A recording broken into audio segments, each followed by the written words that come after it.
Hi, the theme of today's video is toxicity in the spiritual world, because I'm finding this theme kind of coming up of like this still like very individualistic sort of capitalist way that spirituality is not helping the collective, because people are figuring out that it's a quantum universe and everything is magic, and it really matters what you say, how you speak, how you take time for yourself, right? All those things are really positive. But it's also important, I think, to discover your lineages and to discover the history of the land that you walk on, to treat the native people of the land respectfully, and to bring redemption back to the land and the land's people. And I don't feel as much power in this as I hope to evolve into, where I can make much of a difference, but I can speak a bit on it and from experience. So I might read a little from my book just to relate to like being toxic myself, but I think it's sort of a little bit of a disservice to be in this energy of whatever you want, and just to see yourself as already being there, and to just to focus on your own goals and not to think of the collective of humanity, because each of us we're a part of a collective consciousness. And when we have dharma, or we have a mission here on earth, you can think of that as like a soul's contract. So before we incarnated here, at least this is how I'm understanding things to be, we kind of come in with sort of structures or things to complete here on earth, and the things that we're here to complete is for the good of all. It's for the next generations, but we all have DNA. We have spiraling codes in our makeup that connects us to the humans before us. And yesterday I had a really beautiful divine healing with April, and she was making me breathe into my belly and then my heart, and it's kind of this breath, and it gets really intense. And at first I just kept feeling all this like happiness. I was like, having memories, and she kind of takes you into like when you were younger, when you were 14, when you were 18, and like just seeing where you kind of put yourself in that line, and to go back to those memories maybe that feel stuck in, and to kind of retrieve your soul essence. And I have kind of intense lately like pain in the back of my shoulder, the back of my throat, and evolving to open up to wanting to like sing and let my voice be heard. It's like I know it's all related to the back of my heart and my posture. Like as a kid, I always liked this with myself, but people would always say you have a really long neck, and now I feel just so condensed and not in my appropriate posture. And so I've been really trying to work on the energetics behind where this is rooting from, and like why my rib cage doesn't expand fully, and all those things. And so we were doing this healing, and eventually I got to this kind of space that I've only really reached in ceremony, on even hallucinogenics, in groups of people. I've reached these places before on my own, and now my ring is caught in my hair, there we go. But I haven't necessarily had that space with someone else, and so basically like I was breathing enough that I was shaking and convulsing, and letting my spine really release energy, and so much of it was stuck in my heart, and so much of it was stuck in my hips, and that's a really shared experience for women, I think, and just the feminine. And it was feeling different timelines, and feeling the pain of my mother and her mother, and the generations before, and the lineages that we come from, and being sort of in the energy of leaders and martyrs, and the sacrifice to have to speak up and out, and having all of that sort of be sort of trapped in my body, and in the memories. And I was having soul memory of some sort of invasion, and I've had this memory before, and I'm in France, and I'm lying on a bed with someone that I love very dearly, and then these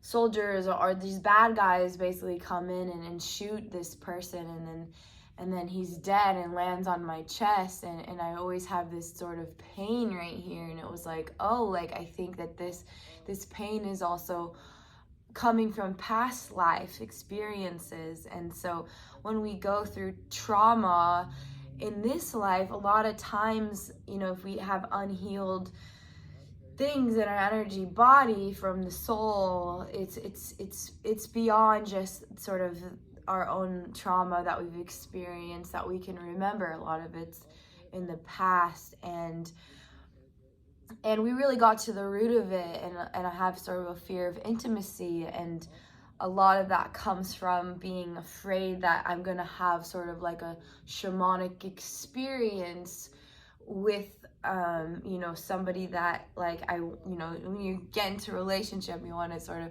be your best self, you want to impress someone, but it's like I'm so scared to be vulnerable, because my vulnerability to me is highly spiritual. It's you know, I've had visions that have come true my whole life, and like that's really sort of unrelatable, and or at least I thought so. I'm meeting more and more people that understand how that is, and so it's sort of scary. It's like I couldn't ever casually experience intimacy, because when I let myself be open and free in those spaces, sometimes it's fun and sometimes it's doing shadow work, and so it's scary, and so she was really helping me like get down to the root of why I'm scared to sing, and why I'm scared to you know, I've had quite a few people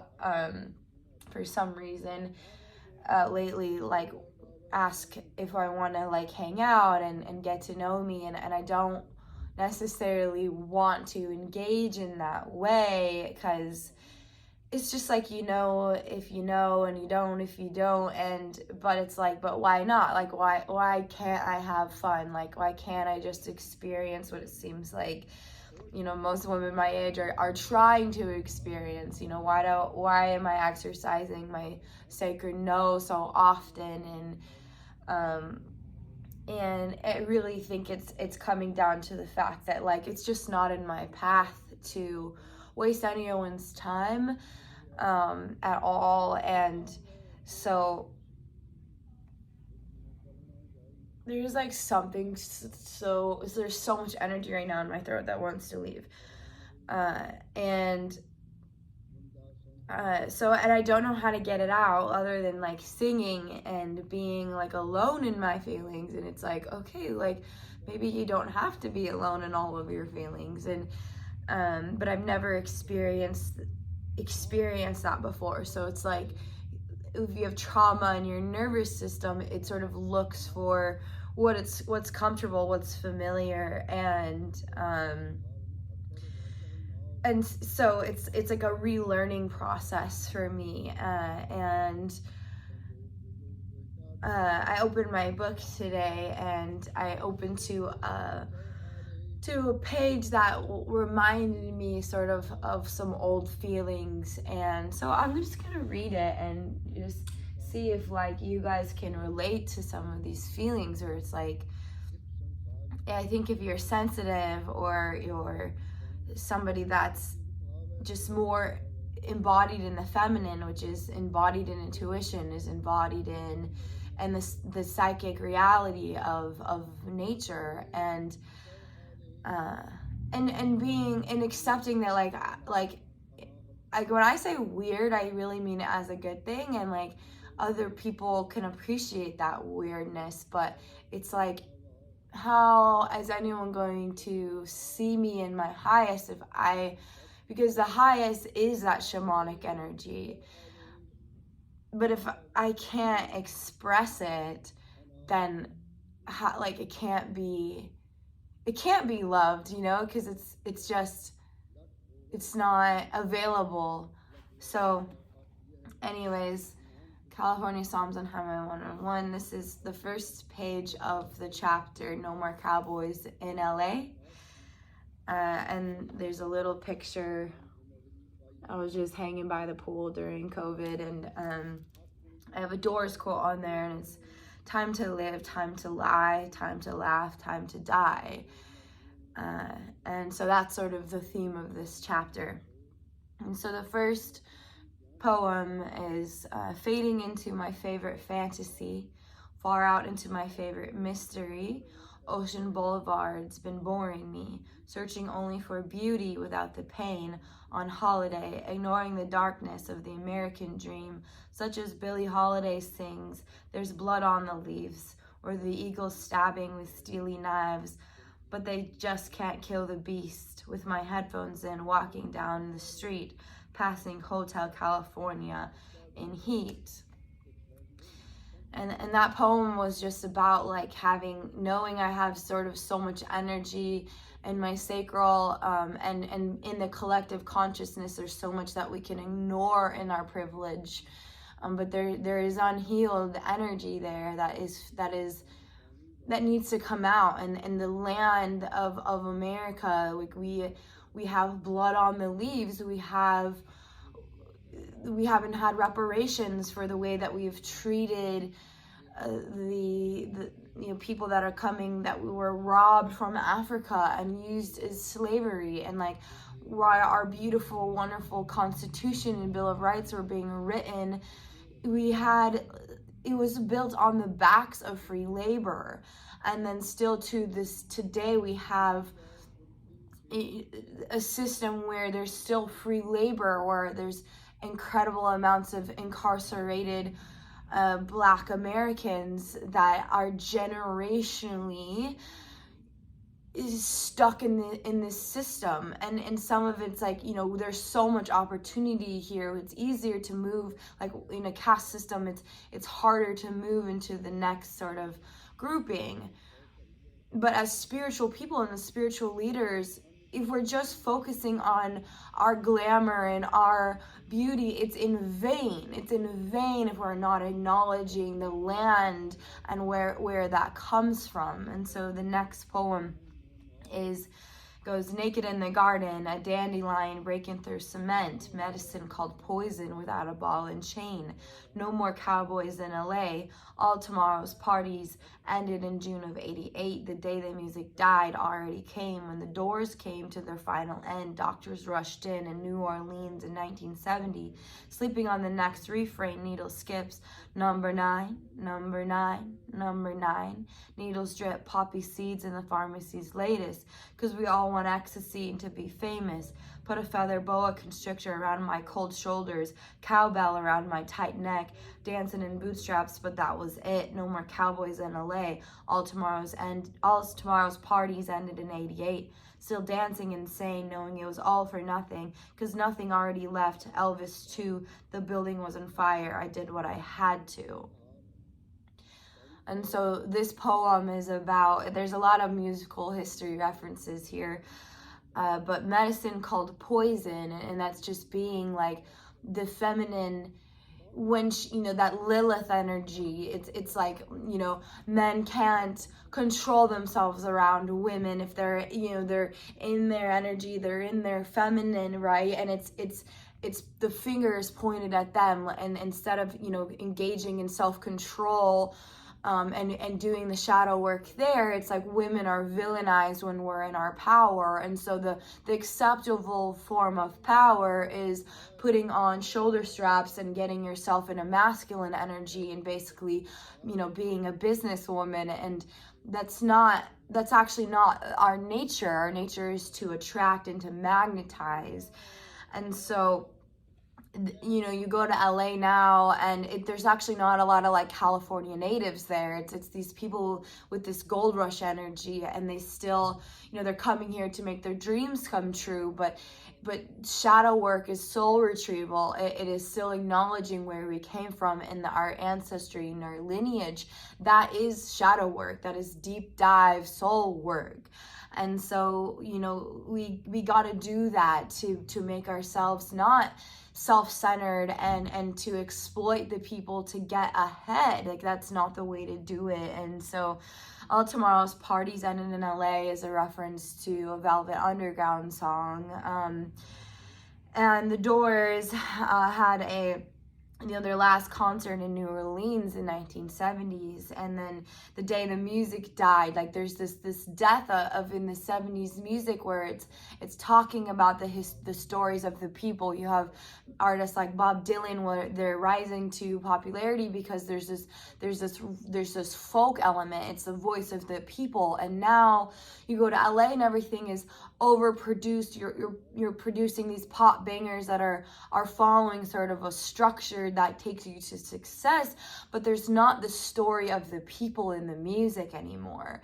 It's formulaic because it works, but like this is a revolution. The people, the systems aren't holding, and so we're in this new revolution, like in the 60s and the 70s, where people were saying, I don't want to go to fucking war to fight for, you know, hungry select few people that have enough money, like to kill people in the name of. And you know, we are founded on God, but we also have this secularities and these checks and balances in our system for a reason.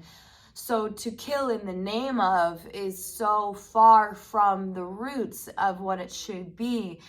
And so the needle skipping number 9, number 9, number 9. There's this Beatles song, and it was believed because the song ends and then it just keeps repeating number 9, number 9, and it was believed because people were high, and so they wouldn't notice that the record stopped playing, and so the needles dripping on poppy seeds in the pharmacies. Latest, like we have this new drug epidemic here where it's pharmaceuticals. Because if you are wealthy, you're going to the doctor for everything, and they're giving you, you know, Xanax, they're giving you Ambien, they're giving you these medicines to, instead of get to the heart of the disease, it's suppression. It's to go to the doctor and you say, here's my symptoms, and then they give you this cocktail. And people are so numb from their feeling bodies because they have to be, because in order to work, you have to numb the reality of how you're feeling. And so it's not working, and it's all coming on, it's all breaking down right now. And COVID was a time in the world where everybody, the whole world was affected by Mother Nature purifying. To me, an epidemic was caused by the planet. The planet is sick, and we are a part of that. We are plugged into the planet. So the planet is purging, and so are the body. And you see the symptoms of COVID. Some people would get gnarly headaches, or some people would get the body aches, or some people it was in the lungs. And if we know the chakras, then we know what you're purging. And so everybody had to purge out of their body. And so if we are just suppressing the symptoms, or we're getting the pharmacy's latest, we're giving our power outside of the healing of the body, because our bodies can rejuvenate. We have a God particle in our body. Our genes, our epigenetics can be turned on and turned off, and it's through the breath, it is through the blood purification that we can access that. And so we all want the pharmacy's latest because we all want ecstasy to be famous. And so we're so driven mad by success being who knows our mask. We want our masks to be seen, and we see this in spiritual influencers. We see this in any kind of person that has a limelight. It's this mask. You're only seeing what's great, what's going on that's well, and not the reality of this. It's isolating. You go down a street in LA and you see people having conversations to a screen and not talking to the person sitting alone at the coffee shop, right? They're all on their phones. And I'm sure that, you know, me too, like I'm relating so much to the people on the internet because I'm calling in like minds. But how is that actually challenging me, right? Like people need to be in actual conversation. I'm really excited to hopefully end up being in France, because I would be staying in a town where like Picasso was, and there's these artist cafes or these artists would get, and this beatnik energy, and they would come and philosophize, and they would talk poetry, and then they would go home and they would create from the inspiration that they would get in the poetries. Or I'm a huge Patti Smith fan, and you see some of her original videos, and she's just doing like slam poetry and like playing her music, and she's channeling. A lot of her music was made up on the spot. But people won't let themselves be real like that. It has to be so formulaic, and so me and my work, it's like, how do I take, where I can improvise and channel what's in the room and channel what's real for me, and bring healing to everybody in that way. And that's so scary because, I'm not classically trained. I have to, just flow. And so in the, knowing I'm still dancing insane, knowing it was all for nothing because nothing already left. And Elvis too, the building was on fire. I did what I had to. And then it's just being in this energy of having to be selfish to get ahead. And I don't want that spirit in me anymore. I don't want that energy in me. And so there's another poem, and it's many fish in the sea jumping out at me. I'll catch the first set free. Don't mind if he bites as long as he fights for me and what's right. So tell me, are you a bad fish too? And that's a reference to the Sublime song, Are You a Bad Fish? And that song's about heroin. And I've never tried heroin. I think I would like it, so I never wanted to try it. But I've had a lot of dreams where I've had like spinal taps, and I really relate to the story of Edie Sedgwick and Andy Warhol. And Andy Warhol is so glamorized, and Edie Sedgwick, it was villainized, and she was a muse, and she inspired him in all these ways. And then she was thrown out and addicted to drugs, and no longer, able to be in the limelight. She was used and abused and thrown out. And we have so many artists in history. We have Dora Maar and Picasso, and Dora Maar is the muse, and you don't hear her name. You know Pablo Picasso, and like the song Pablo Picasso Was an Asshole by Jonathan Richman. It's true, like there's a lot there where he was really mad, but he's so celebrated in the art world. And so again, like the feminine is villainized and not given credit, and it's just wrong. And so the next poem, speaking up only to be tamed, dressed down with their gazes, hoping to tango, tiptoe till shouting their name, tangled up in blue they all wanted to, but I just wanted you to get on my knees, pray to thee, angel of mercy, pipe down my sweet head, to lay in the down of his white bed, blew a kiss encrypted with a wish, singing sweet Jesus, bring me one made in the image of the Holy Sun, to be moonlit with your will, shine through the abyss, coming together with thee, Alpha and Omega in cotton sheets, as feathers released to the beat of two lovebirds dancing in heat. And so that's Tangled in Blue is a Bob Dylan reference, and it's just about that. Like I've had so many experiences where I was being in my authenticity, and I am feminine, and I am touchy, and I am loving, and I would get close to people that could, really change my life, and it could bring me, more opportunity. And I was turned down for my sort of business or the creative agenda because they actually just wanted to, get in my pants. And as soon as I figured that out, I had to pull back and lose that security, and then to find out, oh, you weren't actually investing in my art or my spirit, you were trying to get something from me. And as soon as I wouldn't engage in that, then I was, cast out and demonized, right? And that is so many women's story. You can't really get ahead in the art world. You can't get ahead in the Me Too movement, where all these women are coming out and saying, like all these horrible things happened. But then it had this pendulum swing when it was, then you could ruin a man's career in 2 seconds because you could, also do the same thing and call him out for something that maybe wasn't true. And so it's like, how do we balance this? How do we not take advantage of anyone? And so one more poem I'll end, and it's 4:44 a.m. on Balboa Island. Hello, have you seen Satin Jackie, Electric Lady, where she goes? Never know, what can we say? Loves to be moved, loves to be swayed in bodies of water, body underwater, sound currents, really any waves these days. Something steady, pulsating rhythm, melodies to ride, a slow unwind for an unmind, with a line casted, wanting a sign. Satin Jackie, tried to be straight, but an earthworm bent over from behind, a silk vortex into an ocean of an earth angel that could only see broken wings. And so that poem was about an alter ego. I call myself Satin Jackie. My last name is Jackson, and when I was sort of unhealed, it was sort of a craving of affection. It was seeing my value based on who wanted me in those ways, and it didn't matter. I loved to be wanted by anyone. I wanted attention from other women, even though I didn't want them. I didn't want to give back. I wanted to receive from them. I wanted men in high status to see me as something, and it seemed like the only way that I could, get ahead was through affection. It was through my body. It was through sort of this Marilyn Monroe energy, and knowing that I was blonde and had big lips. And my favorite compliment was women in Newport asking me where I got filler done, and that's just so toxic. That's just so not actual value. And when I was a kid, I was an absolute tomboy.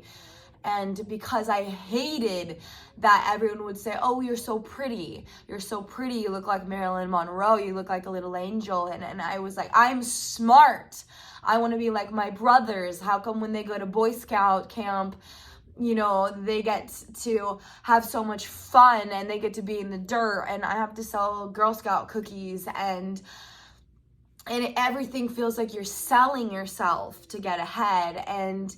But I would go into that energy and I would be there. And so that's all to say that I get it. I get this toxicity, and it feels like the only way to move forward. But again, how can we do everything with the collective in mind? Because if we have a castle, and my ancestry is from Sicily, but before we were in the southern end of the boot, we ruled in Italy, but we were such bad rulers because we weren't listening to the people, like Marie Antoinette, right? People came just upset because there wasn't bread for the people, but they were having these huge parties and these lavish things. So you just have to build bigger walls on your castle to keep the people out that you're supposed to take care of.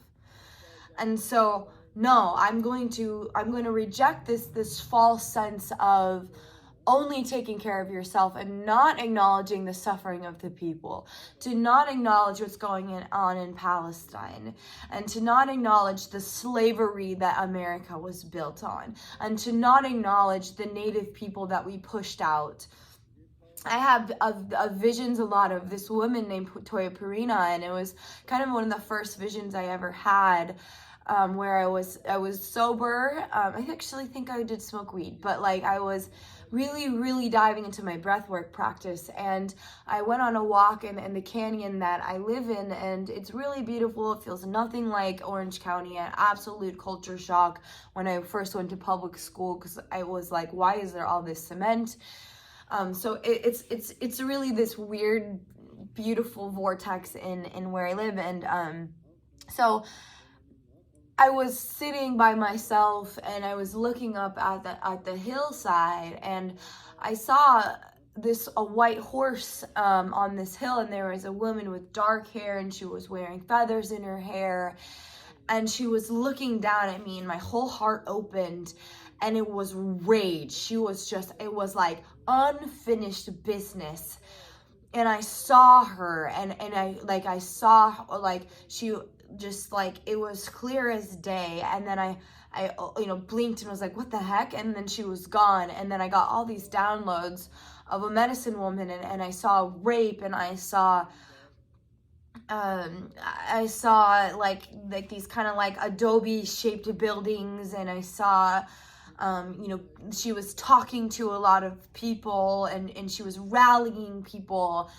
and I just saw these snippets of everything, and then I went home and I tried to figure out like who were the native people that were on this land before me, and sure enough there was this woman named Toyperna, and she was a medicine woman, and she was a matriarch. She was a tribe's leader of the Tonka tribe that was was around Southern California, and up through like the Angeles mountain range, and she led a revolution against the Spanish, and she was ultimately captured, and she was made to be a wife of one of the colonizers, one of the original, Catholic Church people that were coming up from Mexico and up California. And so I was, now I realize that I was visited, and I don't know if it was like a past life or just someone on the land, and I was open in that moment, but she put in me this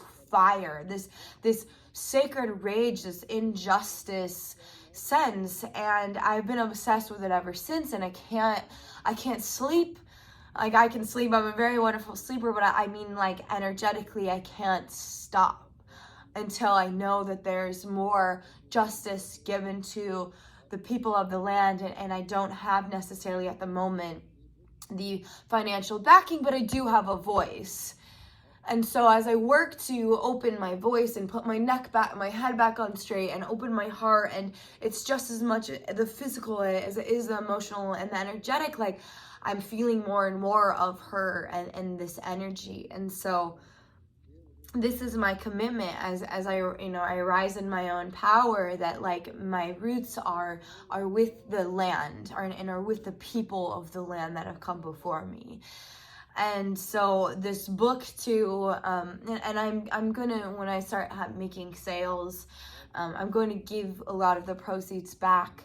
I know it, but can we see that like the energy is throughout history? The energy is in every woman ever, in the essence, in the theme of being captured and used and not uplifted, and that just goes still with like being something like you inspire people. That's still like, that's intellectual property, that in my body inspiring people, that's still my energy that's inspiring. And so how do you get a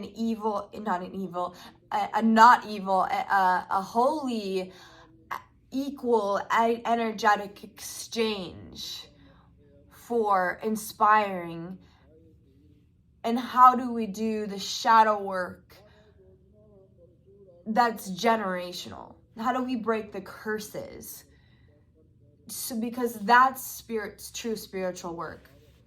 Because if I have my future land, and I have my horses, and I have this dream of I get to ride bareback, and I have like my babies on the horse, and then I just get to watch the sunset. Like, I have that dream a lot. But if I am riding so free, am I really free if I haven't acknowledged everyone that's come before me to get there? My Italian ancestors, the people that traveled on a boat through Ellis Island to be the next generation, so my life could be easier. How do I think about the next generation so I can make their lives easier? Because that's evolution. This is a collective consciousness that we're all a part of. And so to rise in a wave, and my artist name is Maeve Wave. And so if you break that down, Ma is the seed sound for the mother, and it means moon, the feminine. Maeve is also another name that was given to Mary Magdalene. And then we have Eve in that word. So that first feminine, that first blueprint is Adam and Eve. And so we all come from sort of or Lucy, like there's like that first sort of animal hybrid human. Like, we all come from the original masculine and feminine, this first human. whatever lineage or story, it all goes to the first cells that split, and everything's basically making love to itself to create more. That's what this is. That's what this matrix is. It's this splitting of atoms and replicating. But every time we replicate, we can remove what's the lower vibrational curses, and we can bring in more light. And my mother, we did a ceremony and she did hape with me, and it was really special. She's, I know I'm opening up her world a little bit to some other medicine, and she drove home, and she drove home extremely slow, and she thought that there was something wrong with the lights because she couldn't see because there was so much light coming into her vision. And so then the next day she told me, she was like, I was driving home and I realized that like there wasn't as much light coming into my eyes. And she realized that doing all the breath work, that literally her proprioception, she had more light coming into her eyes. And so I really that's actually the journey. You're literally letting in more light into your energetic body and in your ability to perceive that. So for me, allowing myself to admit that I have visions, I'm seeing what's there. I'm seeing what's in the other realms because it's all light. It's all light codes. So when I look at a candle, and I do this meditation a lot, I can see more than just the flame. Should an energy want to be seen, I can move it. And I've always really been connected to fire. I remember as a kid, I would play with the fire, and I would bring my finger close, and I would notice that the flame would go around. So I knew, I'm like, there's energy coming off of my fingertip. How come I can manipulate the element here? And so now, since a kid, it's sort of been my practice of playing with fire, and I fire dance. So I have these fire fans, and there is something so cathartic and engaging with the Shakti energy when you hear the swooshing of the fire around you, and you're totally captivated. And unfortunately, not unfortunately, but I don't light up without a buddy, so I haven't been lighting my fire fans on fire lately. And I know it'll be glorious when I can light up again, but there is something very deep that you can sense in the elements and the elemental wisdom that connects you to, the burning of humanity, the unfinished business, the injustice, being again like that sacred rage. And for a lot of women, like we suppress rage. We suppress rage because you got to be a good girl, and a good girl wouldn't show that they're frustrated or they're feeling the things or feeling that Kali energy. And so yeah, it is in my dharma to do what I can, and I hope I can do more and more, but I won't ever really be happy if I get to my dreams and my goals and I'm not doing the collective shadow work. Like, it's important to like realize that like, your parents fucked you over or whatever. We're all victims to something. But more than that, we can balance the whole world, the whole ocean, by acknowledging our history. So what do you guys think about that? Do you resonate? What lineages do you come from? What lands do you come from? Where can you help out in a way that is not taking on too much of a burden? Like that's my other shadow work, is like it's feeling buried and weight under it. Like I can't do anything, and I can't possibly be enough, with also knowing that we're all perfectly imperfect. And so we can do what we can, and we can be what we can be, like that can do be thing, like feminine and masculine in all the ways. So yeah, that's today's message. Thanks, namaste. And if you would like to support me, my website, oddyoga.space, has a link to the book. and you can purchase it right there. And liking, commenting, and all that just helps the algorithm bring more to the strawberry army. And I call it a strawberry army because I think that if we realized, instead of this energy war comes from thinking that there's an other, that the other land is different than you, that the other god that other people worship is different than you. And so when we feel that separation, we demonize it instead of realizing that we're all the same, that we all are coming from those original human beings.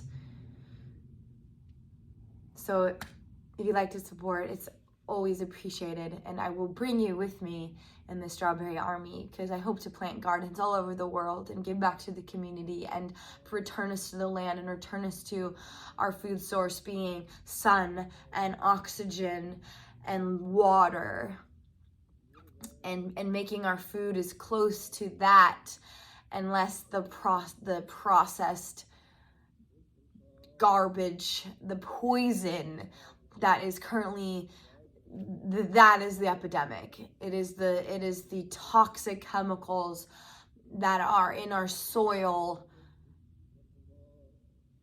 and in the chemicals that we put in the babies that we inject in them. It's so fast, and then we wonder why they, have all of these later things that have to be treated by more chemicals. And can we just realize that, like, our institutional systems can be improved? And to do that, we have to acknowledge what we've done to the people and the land, when the people were connected to the land, when we lived in harmony with the buffalo, and we lived in harmony with the sweetgrass and the stars and the sun and the moon. Like, can we return back to that love, that community? So thanks for letting me be vulnerable. This is so healing. So I hope it's healing for you guys too, to feel like there's other weirdos out there supporting, hopefully just good, healthy, positive things. And if anyone prays or believes in prayer, like, I feel like my head is literally on sideways, like the back of my throat on the right side is just like, it's just been like screaming at me, and it fucking hurts, and I don't want it to. And so I feel like I have to scream or something to get it out, and I don't want to. And so if anyone send some Reiki energy or something, I want to move this block out, and it's coming, and I'll get my giraffe neck soon enough. All right, much love.